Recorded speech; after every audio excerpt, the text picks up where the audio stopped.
Hello बच्चों, कैसे हैं आप सब। एक बार पुनः सी कोचिंग क्लासेस पर स्वागत है। बच्चों आज हम सीखेंगे नाइदर नार का प्रयोग। आपने बहुत ज़्यादा तैयार किया लेकिन आपसे नहीं बन पा रहा, लेकिन आज आप लोग इसे सीख जाएंगे, कभी आपको दोबारा पढ़ने की जरूरत नहीं पड़ेगी। इसका हिंदी अर्थ क्या होता है बच्चों? ना तो या ना।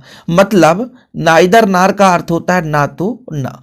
अब एक चीज आप नोट कर लेना, इसका अर्थ भी ना होता है, ठीक है। इसलिए इसका प्रयोग हम नाट के जगह ही करते हैं।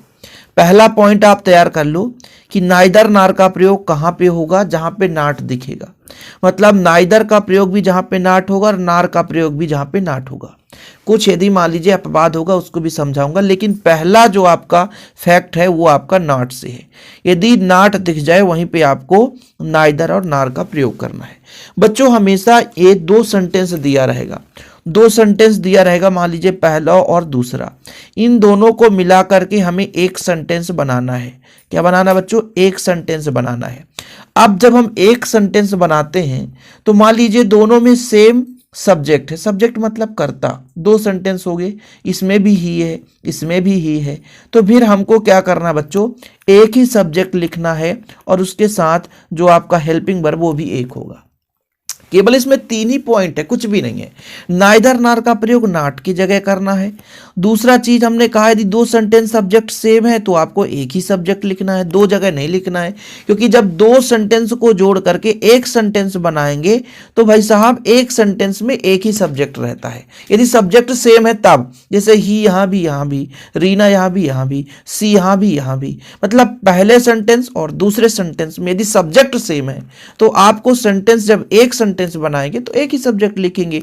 और बच्चों तीसरा ये होता है कि मुख्य रूप से जो भी हमारे पास सेंटेंस है वो निगेटिव में रहता है, उसको हमको अफर्मेटिव में बदलना, साधारण वाक्य में बदलना है। मतलब नाइदर और नार का प्रयोग होगा तो वो निगेटिव से बदल करके, क्योंकि भाई निगेटिव है तो भाई वहां पे हेल्पिंग वर्ब भी चेंज हो सकता है ना, इसलिए मैं कंफ्यूजन दूर कर रहा हूं। तो देखिए ना, आप ट्रिक समझ लिए। पहला पॉइंट नाट के जगह ही नाइदर, नाट के ही जगह नार। दूसरा पॉइंट दो सेंटेंस है ना, उसको हम जब एक सेंटेंस में बनाएंगे तो एक ही सब्जेक्ट लिखेंगे यदि सेम सब्जेक्ट है तो। और तीसरा ये है कि भाई इसको साधारण वाक्य में बदलना है। अब आप कहोगे सर कैसे? देखिए एग्जाम्पल देखिए, सब कुछ समझ में आएगा। यहां पे पहला एग्जाम्पल आप समझिए। He is not Sen, he is not brilliant. वह समझदार नहीं है। और ही इज नॉट ब्रिलियंट, वह होशियार नहीं है। तो यहां पर लिखना है ना ही वह समझदार है और ना ही वह ब्रिलियंट है। देखो ना, बढ़िया। इसका दोनों को हम मिलाकर लिखेंगे कि ना ही वह समझदार है और ना ही वह ब्रिलियंट है। मैंने आपको क्या समझाया? मैंने ये कहा कि दोनों में सेम सब्जेक्ट है तो एक ही सब्जेक्ट लिखेंगे, हेल्पिंग वर्ब भी एक ही लिखेंगे बच्चों, ठीक है। ही इज, फिर यहां पे नॉट है ना, मैंने यहां ही इज लिख दिया। नॉट की जगह क्या लिखना है? नाइदर, NEITHER, ठीक। फिर बच्चों यहां पे सेन है तो सेन लिख दो, ओके। फिर आपको मैंने ये समझाया कि दो सब्जेक्ट सेम है तो सब्जेक्ट एक ही लिखेंगे, और जब सब्जेक्ट है तो उसका साथी जो सहायक क्रिया है उसको भी एक ही लिखेंगे। अब इस नॉट की बारी आती है, क्योंकि ही इज यहां भी, ही इज यहां भी, तो फिर अलग अलग लिखने की जरूरत तो है नहीं, मैंने ये नियम ही बता दिया है। अब बचा नॉट, नॉट की जगह आपको नार का प्रयोग करना है, NOR। फिर बच्चों ब्रिलियंट, ब्रिलियंट, ठीक। कितना सिंपल है, ब्रिलियंट। ही इज नाइदर से नार ब्रिलियंट। बिल्कुल बहुत ही सरल है यार। जो लोग सोचते हैं ना कठिन है बच्चों, बिल्कुल कठिन नहीं। मेरे हिसाब से तो हर एक बच्चा इसे कर सकता है, ठीक। चलिए अगला एग्जांपल हम समझते हैं। He is not honest. देखना, ही इज नॉट ऑनेस्ट, तो आपको क्या करना है? ही इज नॉट, नॉट की जगह क्या लगाना है? Neither, NEITHER, neither. Honest, HONEST। अब बच्चों हीज यहां भी है, हीज यहां भी है, तो दो बार नहीं लिखना है। अब इसके जगह जो नॉट है इसके जगह नॉर का प्रयोग करना है। फिर आपको लिखना है HAND, हैंड रिटेन, WR, यहां पर हैंड वर्किंग है, WORKING, हार्ड वर्किंग है भाई, हार्ड वर्किंग है ना। चलो यहां पे हार्ड वर्किंग। तो तो कोई दिक्कत नहीं है। हमने कहा हीज तो हीज लगाया, नॉट की जगह नाइदर प्रयोग, ऑनेस्ट है तो ऑनेस्ट, सेम सब्जेक्ट है तो नहीं लिखेंगे, और सेम यहां पर हेल्पिंग वर्ब नहीं लिखेंगे। नॉट की जगह नॉर, हार्ड वर्किंग तो हार्ड वर्किंग कर दिया। ठीक, अगला नंबर देखिए, आपको समझ में आएगा, बहुत ही सिंपल है। देखो यहां पे मैं ही लिख देता हूं बच्चों इसका। देखिए यहां पे सी है, सी है, ठीक है। अब यहां पर आप थोड़ा सा देखना, यहां पे बच्चों डज है, she does not sing, she does not dance. अब ये जो आपका सेंटेंस है ये है प्रेजेंट इंडिफिनिट का, यहीं पे लोग कंफ्यूज होंगे। ये भी आपका सेंटेंस है प्रेजेंट इंडिफिनिट का, लेकिन मैंने आपको बताया था इसको साधारण वाक्य में बदलना है। तो जैसे यहां पर इज है, इज का तो इज ही लगता है, क्योंकि प्रेजेंट जब कॉन्टिन्यूअस में होता है तो इज का इज चाहे अफर्मेटिव में हो चाहे निगेटिव में हो, लेकिन ये निगेटिव है, इसमें डज लगा है। प्रेजेंट इंडिफिनिट में निगेटिव में डज लगता है, लेकिन जब अफर्मेटिव में बदलते हैं तो डज नहीं लगता है।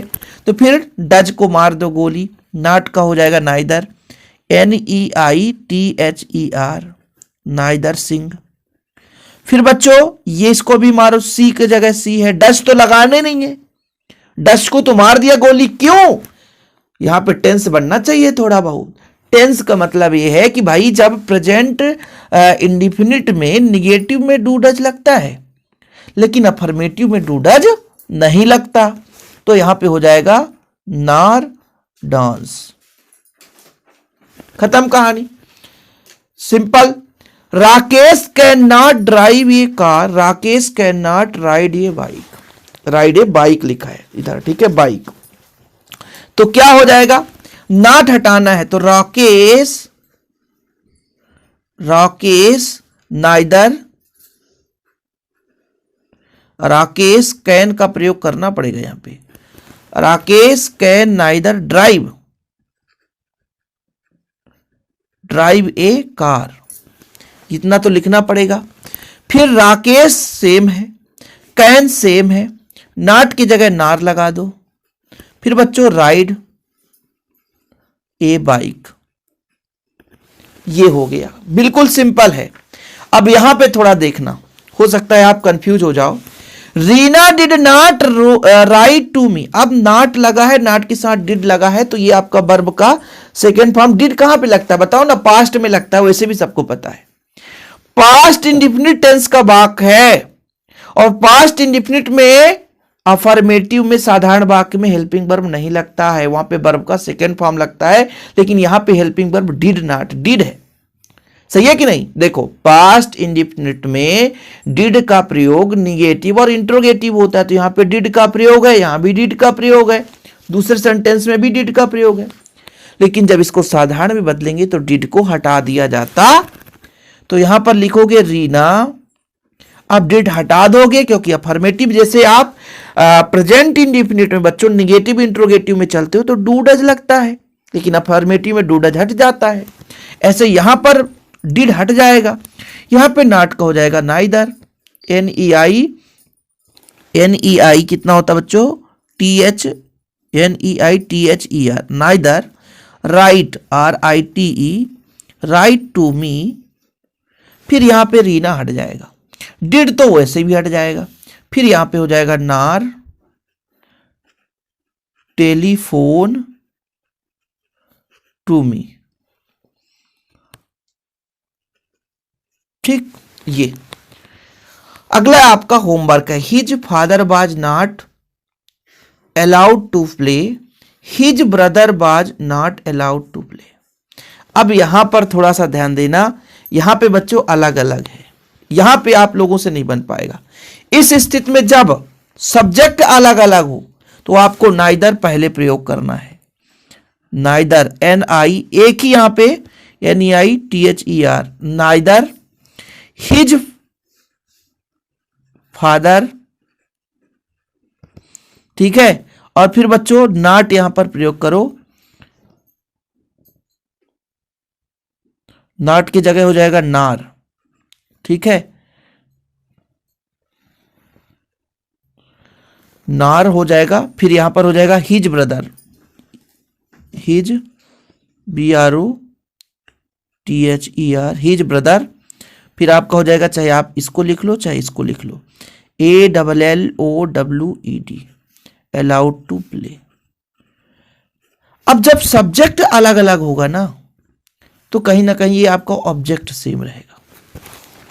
तो ऐसा करना है, नाइदर लगा के पहला सब्जेक्ट, फिर नार लगा के दूसरा सब्जेक्ट, फिर ऑब्जेक्ट लिख दो, खत्म।